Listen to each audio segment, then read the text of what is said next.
Hello and welcome to my channel. I'm King Posh and today we're looking at this rear-wheel drive drift tune for this 2023 Lamborghini Huracan Sterrato. Here is my share code. Got it?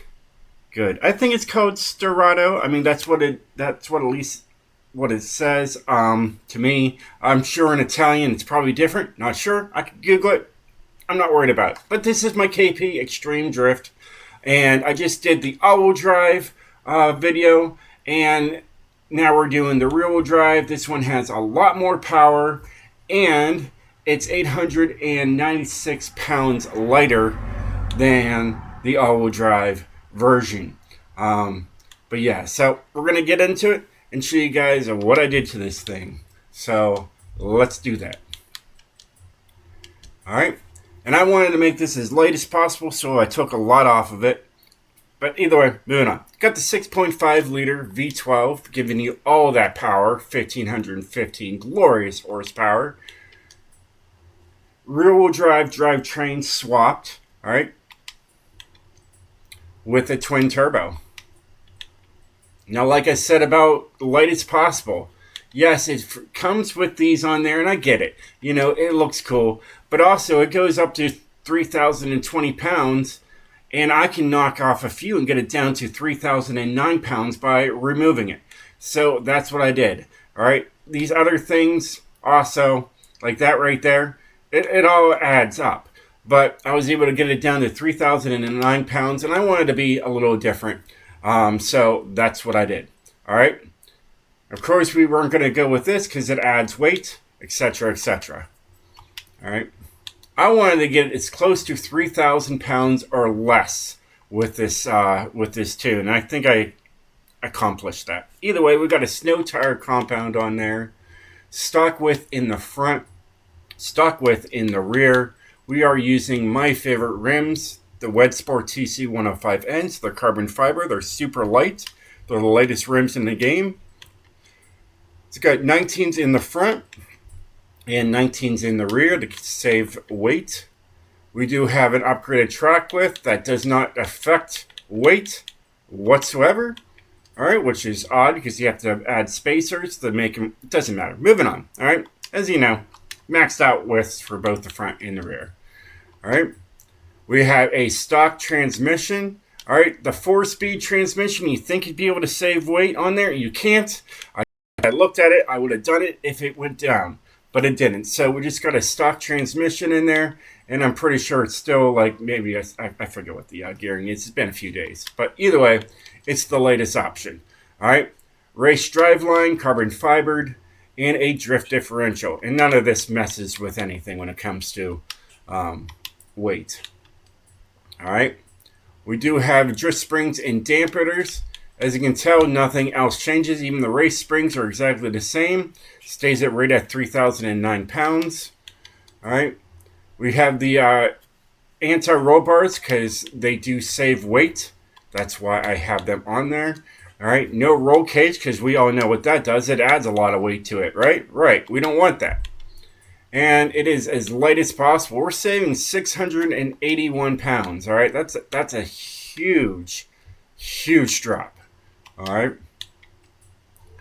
And then here, everything here is race all the way through to give you that 1,515 horsepower.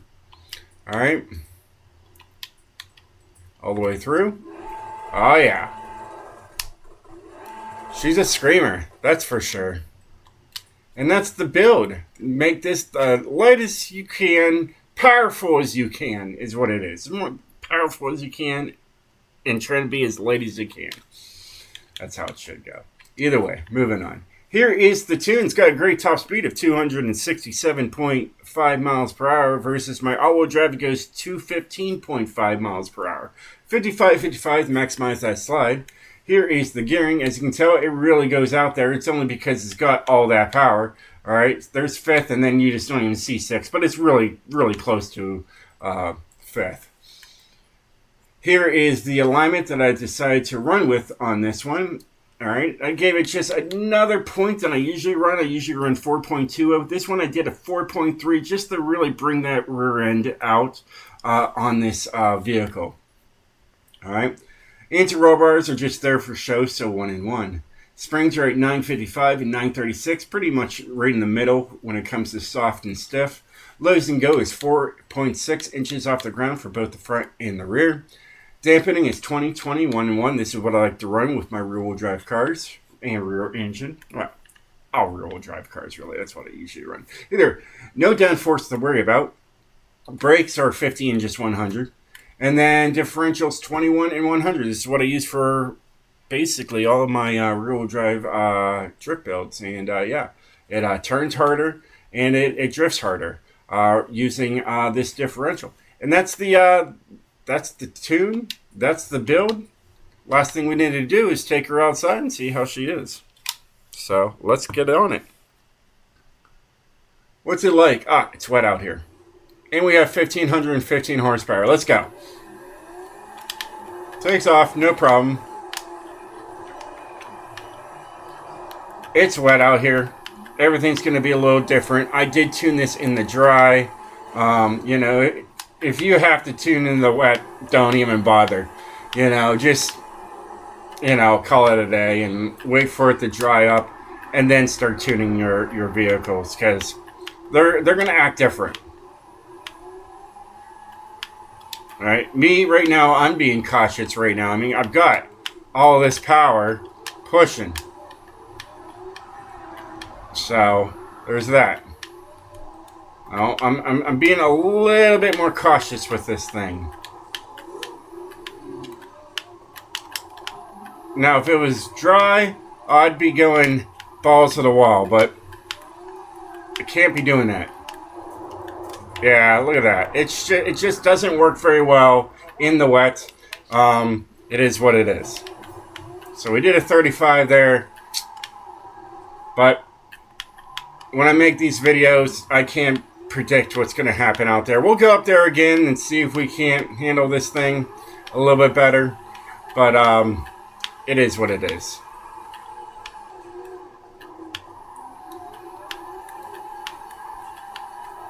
And we were able to do a 35 and spin out, but like I said, it's wet out here.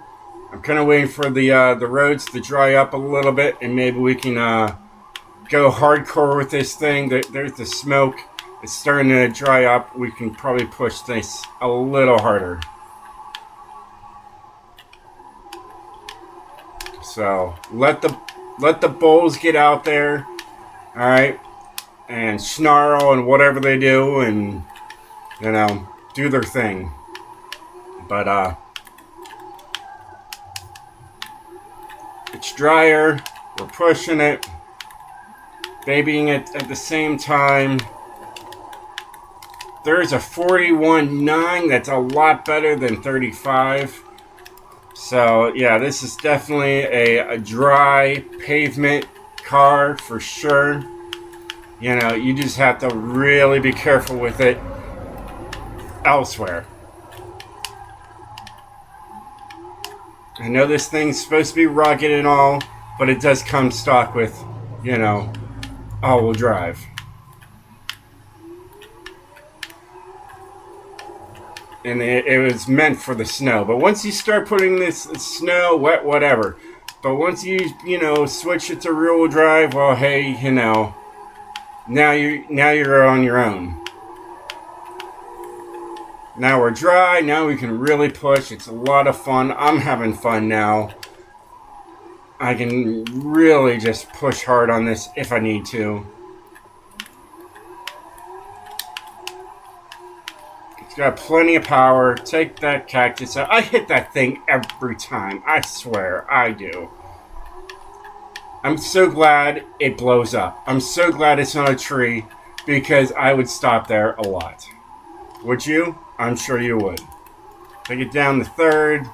We're dry again. I love it.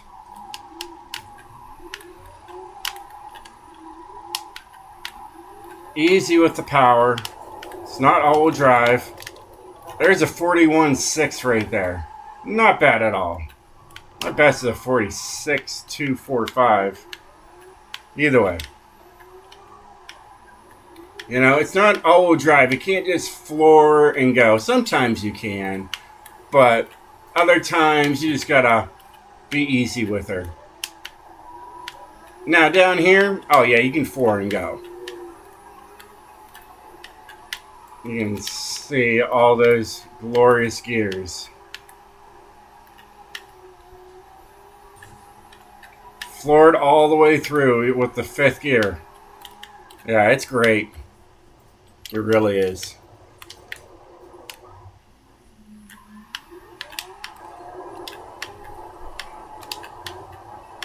But, like I said, be careful with her depending on the, you know, the road conditions.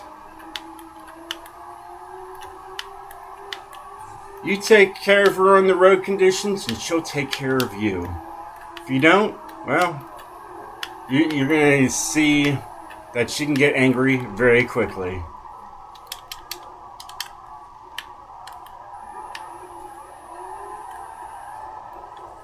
Where are we at? I'm looking at the side of the car there.